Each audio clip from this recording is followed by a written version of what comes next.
رسولوں نے کہا مل کر، فرشتوں نے کہا بڑھ کر، یہی حوروں کا نغمہ ہے، محمد سا نہیں کوئی۔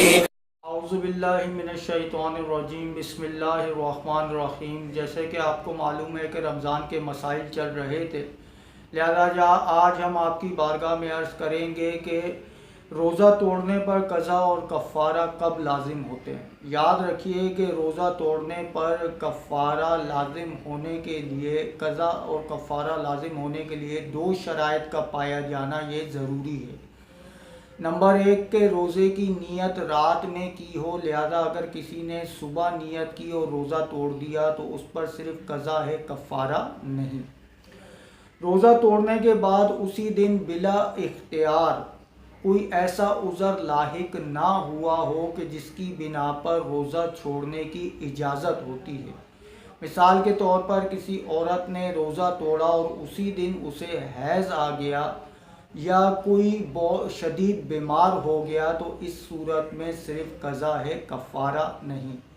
اور ایک اور بات بھی ہمیشہ یاد رکھنی چاہیے کہ کفارہ صرف رمضان کے ادا روزے میں ہی ہوتا ہے، لہذا اگر کسی نے کوئی نفلی روزہ توڑا، کوئی منت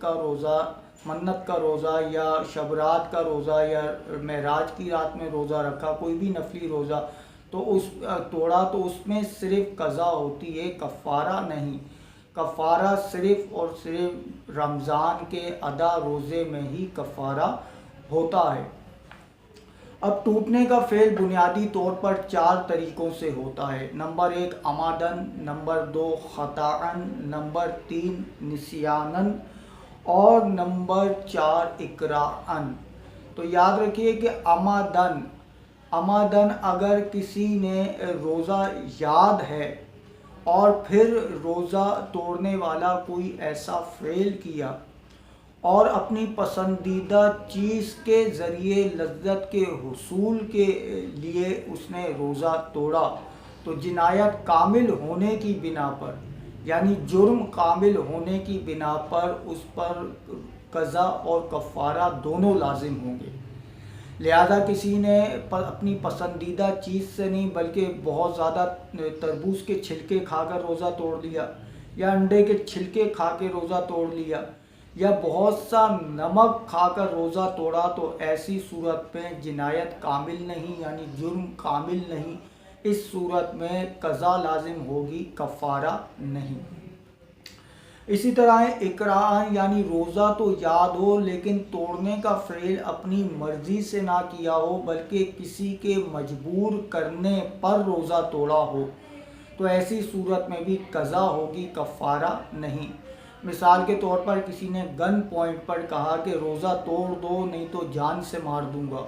اور اس شخص کو معلوم ہے کہ یہ جو کہہ رہا ہے وہ کر گزرے گا اور اس نے روزہ توڑ دیا تو ایسی صورت میں اس شخص پر قضا ہوگی، کفارہ نہیں۔ اسی طرح خطاً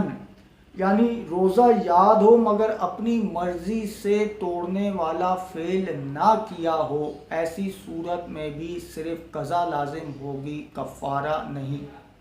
مثال کے طور پر یہ کلی کر رہا تھا اور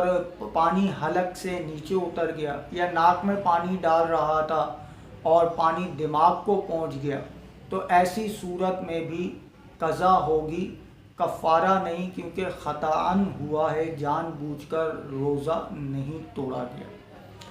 اسی طرح نسیاناً یعنی بھول کر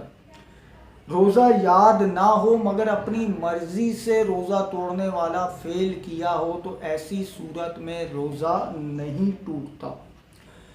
کیونکہ نبی کریم صلی اللہ تعالیٰ علیہ وسلم نے ارشاد فرمایا کہ جس نے بھول کر کھایا گویا اسے اللہ رب العزت نے کھلایا اور پلایا، وہ اپنا روزہ پورا کرے۔ لہذا بھول کر اگر کوئی کچھ کھا لے تو ایسی صورت میں بھی روزہ نہیں ٹوٹے گا،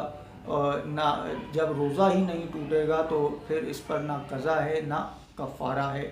اللہ تبارک و تعالیٰ سے دعا ہے کہ جو کچھ ہم نے سنا اس پر ہمیں عمل کرنے اور اسے دوسروں تک پہنچانے کی توفیق رفیق مرحمت فرمائے۔